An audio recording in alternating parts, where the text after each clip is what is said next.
I've grown up in Great Britain and experienced a childhood in the UK.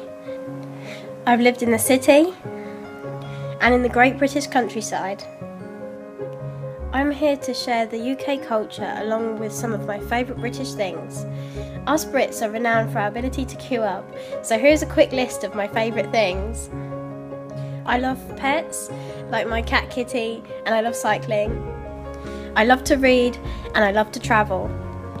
I love chocolate and I love lots of different sports, which will all come into the presentation later. And here is a quick list of some of the things that are, well, not my cup of tea, but are still very British. Cricket and English weather, late trains and late buses, and finally, Marmite.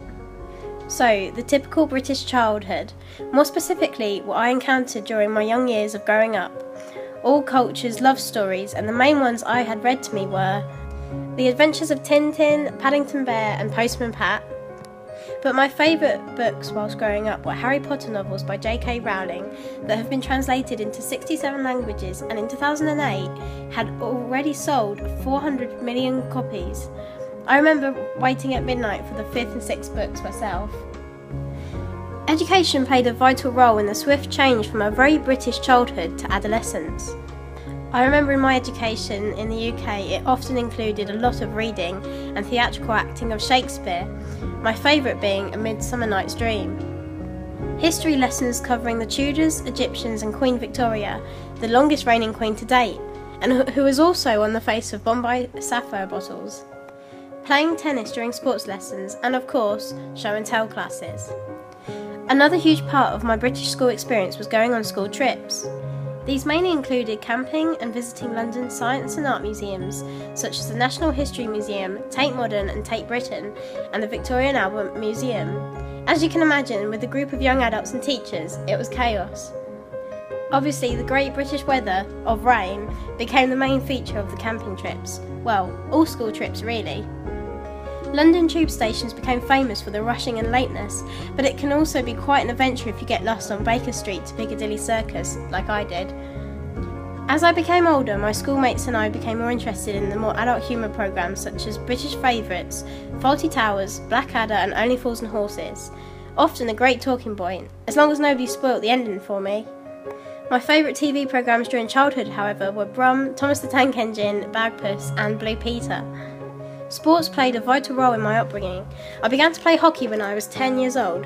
The sport originally appeared in the 14th century under the reign of King Edward III, but didn't emerge in public schools until 4 centuries later in the UK.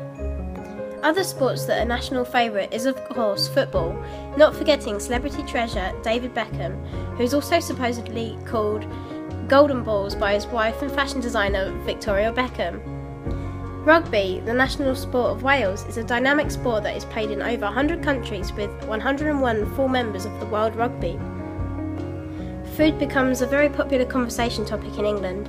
From your bacon batches to fish and chips, we have a variety of dishes that are national favourites. Visits to the seasides wouldn't be the same without chips in a cone and candy floss on the Pier of Brighton. Ice cream, another important food to have whilst visiting Britain's finest seasides.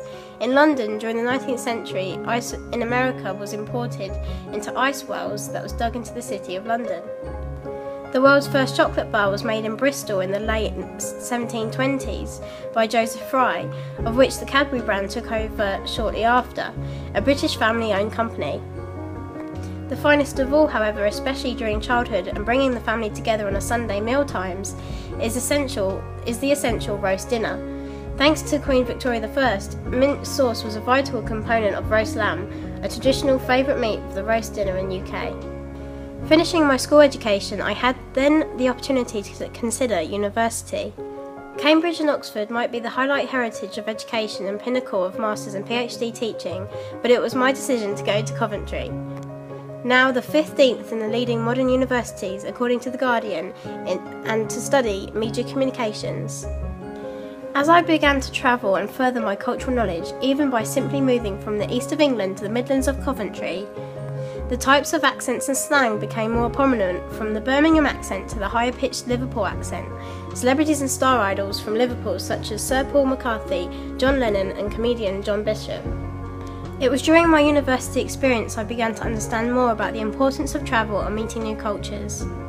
Travel, especially for Brits, is important because of the amount of cosmopolitan features, landmarks and individuals that make up the UK and what it is today. Jolly good.